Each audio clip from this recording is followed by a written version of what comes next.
ہوگی نا سر؟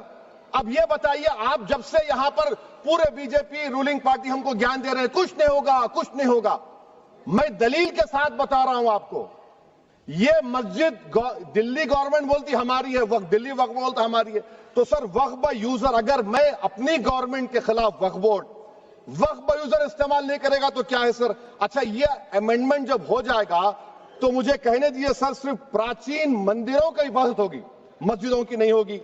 اب سر آپ آ جائیے، اگر ڈسپیوٹ میرا اینشنٹ مونیومنٹ سے وقف کا، ایک مثال دے رہا ہوں، دلی میں 172 وقف پراپرٹیز ASI کنٹرول میں ہے، میں تو ہار ہی گیا وہ، کیونکہ میرے پاس ڈاکیومنٹ نہیں ہے۔ آپ کہہ رہے ہیں کہ ڈاکیومنٹ چڑھاؤ، اگر میرا گورنمنٹ سے ڈسپیوٹ چل رہا ہے میں تو کلیم ہی نہیں کر سکتا، کیونکہ آپ جج بنیں گے، آپ ہی فیصلہ کریں گے، اور جب تک آپ فیصلہ نہیں کرتے وہ وقف کی پراپرٹی نہیں ہوگی، وہ پروویژن ڈال دیا آپ نے۔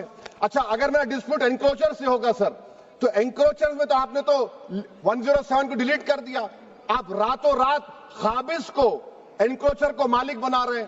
سر میں یہ پوچھنا چاہتا ہوں آپ کے ذریعے حکومت سے، ایک ممبئی میں ایک بہت بڑے دولت مند ہیں، کھوجا برادری کا یتیم خانہ تھا، انہوں نے 2004 یا 2005 میں 22 کروڑ میں خرید لیا، وہ کیس سپریم کورٹ میں کہ آپ ان کو مالک بنانا چاہتی ہے لمیٹیشن ایکٹ اپلائی کر کے، ہم کو بتائیے، ہم جاننا چاہ رہے ہیں۔ اور سچر کمیٹی نے سر 2007 میں کہا کہ دلی کے 123 پراپرٹیز کی مارکیٹ ویلیو 6000 کروڑ کی، آج ہم 2025 میں آ گئے، کیوں آپ ان پراپرٹیز کے خلاف پڑے ہوئے؟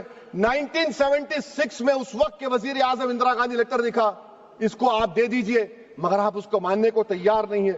تو سر اور ایک جو جھوٹ پھیلایا جا رہا ہے، management empowerment efficient development, sir this bill takes any management from the hands of Muslims, disempowers the waqf in comparison to any other stakeholder, takes away the efficiency of administration and hampers development.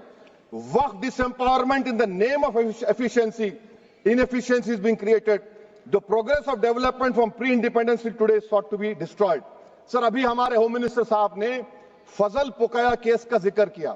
سر میں آپ سے گزارش کروں گا کہ home minister ذرا اچھے لوگوں کو رکھ کر انفارمیشن لے، فضل پوکیا کا آبیٹر کیا ہے؟ اٹ از آبیٹر، وہ ریشو ڈیسنڈنٹ نہیں ہے جو آپ نے کہا ہے۔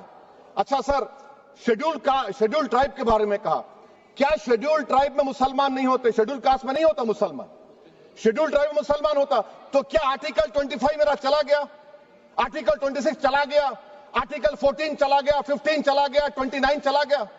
لکشدیپ کا ایک مسلمان ایم پی ہے، کیا اس کو رائٹ نہیں ہے کیونکہ ٹرائبل ہے؟ کیا کہہ رہے ہیں آپ؟ اس ایوان کو کیوں گمراہ کر رہے ہیں آپ شیڈول ٹرائب کے نام پر؟ سر اور ایک چیز جو آپ کو بتا رہا ہوں سر، اب آپ جب آرٹیکل 26 سے میرا سورس ہے تو آپ سینٹرل وقف کونسل میں 22 میں سے 11 آپ نان مسلم کو بنا سکتے ہیں، ریلیجن نیوٹرل آپ نے کہہ دیا، اور آپ بنائیں گے، کیوں بنائیں گے آپ؟ اسٹیٹ وقف بورڈ میں 7 نان مسلم ہوں گے اور 4 مسلمان، کیوں ہوں گے؟ کیونکہ آپ لا میں 95 میں ڈائریکٹ مینجمنٹ میں لے سکتے ہیں 5 سال کے لیے۔ آپ وقف با یوزر کو آپ کلیکٹر ڈسٹرکٹ آفیسر بولے گا یہ وقف کی پراپرٹی نہیں ہے تو وہ وقف بورڈ خاموش بیٹھ جائے گا، کچھ ایکشن ہی نہیں لگا، کیونکہ وہ آپ کے پیادے ہیں۔ اچھا جب آپ نومینیٹ کریں گے سر میں مودی گورنمنٹ کے خلاف نو کانفیڈنس لا سکتا ہوں، مگر وقف بورڈ کا چیئرمین جو نومینیٹ ہوگا اس کے خلاف نو کانفیڈنس نہیں لا سکتے، ہم بالکل نہیں لا سکتے۔ کیا مذاق ہے بتائیے آپ؟ یہ ڈیموکریسی ہے؟ نومینیٹ بھی اسٹیٹ گورنمنٹ کرے گی، وہ اگر ڈکٹیٹر بن جائے گا جیسا آج بھارت میں ہو رہا ہے تو وہ بھی نہیں ہٹے گا۔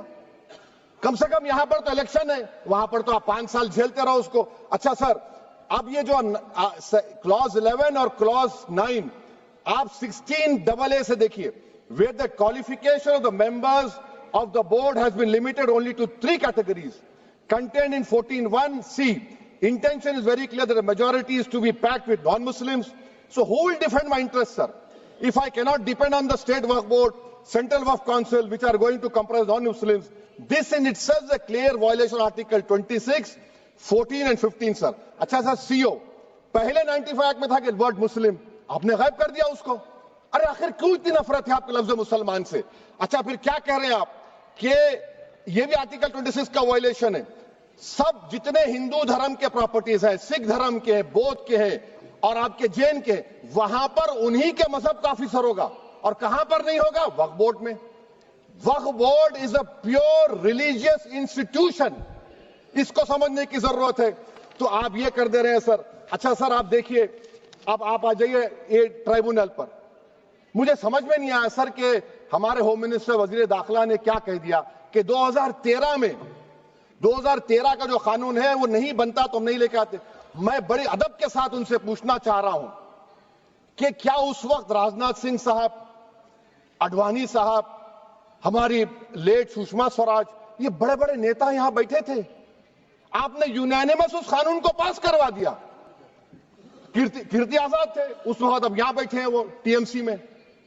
تو کیا آپ غلط تھے یا وہ غلط تھے؟ ہم کو بتا دیجئے. آپ بتا دیجئے، کیونکہ اگر اڈوانی آپ کے لیے بہت بڑا نیتا ہے، میرے لیے نہیں ہو سکتے، آپ کے لیے آپ نے پدم شری دیا ان کو.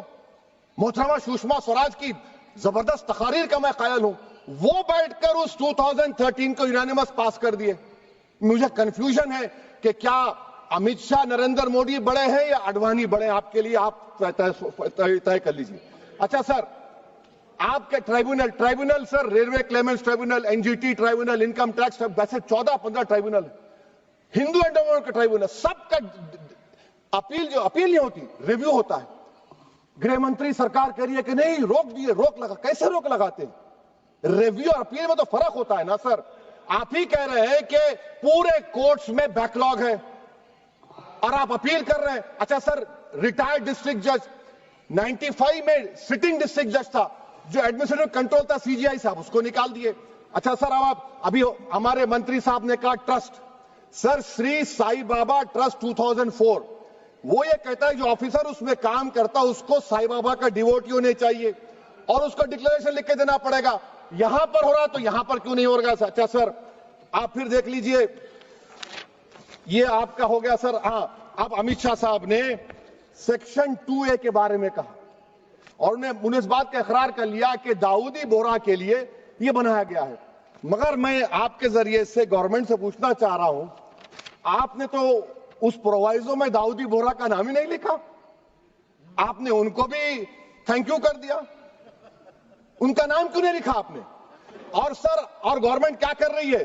آپ مسلم سماج میں جو بیکار قسم کے لوگ ہیں ان کو ایک راستہ بنا رہے ہیں، ایگزٹ دکھا رہے ہیں کہ تمہیں وقت سے بچنا ہے تو تمہیں ٹرسٹ بنا لو. یہ کیا کر رہے ہیں سر آپ؟ کم سے کم ان داؤدی بورہ کو آپ دے دیتے. اچھا سر، کلاس 3V سیکشن 36 کلاس 18 دیکھ لیجئے. Oral وقف، oral appointment has sought to be discontinued even though it is recognized practice in Islam. Muslim personal law has recognized oral waqf and 1937 Shariat Application Act. سر آپ class 3-9 پر آ جائیے. 5 سال کے لیے مسلمان. میں کرن رجیجو سے پوچھنا چاہتا ہوں سر، داڑھی رکھے تو مسلمان پریکٹسنگ ہے یا کلین شیو آپ کی طرح ہے؟ تو بتائیے ہم کو پریکٹسنگ کیا ہوگا؟ اچھا، کسی کو پکڑ کے ماب لنچ کر دیا اور بولے کہ جے ایس آر کا نعرہ لگایا، اور وہ جے ایس آر کا نعرہ لگایا تو کیا مسلمان رہے گا؟ نہیں رہے گا. یا پھر دیش کے پردھان منتری نے کہا تھا کپڑے دیکھ کر پہچانو، تو کیا کپڑے دیکھ کر آپ کہہ دیں گے؟ اچھا، اگر کوئی کرسچن ہندو دھرم قبول کرتا ہے تو کیا وہ مندر کو نہیں دے سکتا پراپرٹی؟ پھر بھارت کی سمویدھان میں آرٹیکل 300 کیوں ہے سر؟ رائٹ ٹو ایکوالٹی کیوں ہے؟ فریڈم آف ریلیجن کیوں ہے؟ 5 سال کہاں سے لائیں گے؟ اچھا سر، اور ایک چیز میں آپ کو بول کے ختم کر دوں گا سر. اس بل میں وقف الاولاد کا سر، اس میں آپ دیکھیے clause 432، the creation of waqf al-aulad shall not result in denial of inherent rights to heirs, including women heirs or the waqif or any other right of person. سر یہ آرٹیکل 25 کا وائلیشن ہے، شریعت اپلیکیشن ایکٹ 37 کا violation, article 300A کا violation ہے. اچھا، ہندو دھرم میں سیلف ایکوائرڈ پراپرٹی کو ایک ہندو، اب اس کے فرض کے 2 بچے ہیں، وہ ایک کو اپنی پوری دولت دے سکتا ہے، کوئی روک ٹوک نہیں ہے. وہ کہے گا نہیں میں گھر کے بچوں کو نہیں دوں گا، محلے کے غریب کو دے دوں گا، وہ بھی کوئی روک ٹوک نہیں ہے. وہاں پر آپ کو بچوں کی فکر نہیں ہے. جب میں اپنی پراپرٹی کو اللہ کو مالک بنا کر دے رہا ہوں، آپ کہہ رہے بچوں کی فکر نہیں ہے. اتنی محبت آپ بلقیس بانو سے دکھا دیتے تو آپ کے لیے دعائیں دیتی آپ کے لیے. تو سر آپ دوسری بات آپ دیکھ لیجئے سر، آخری بات کہہ کر میں اپنی بات کو مکمل کر رہا ہوں سر.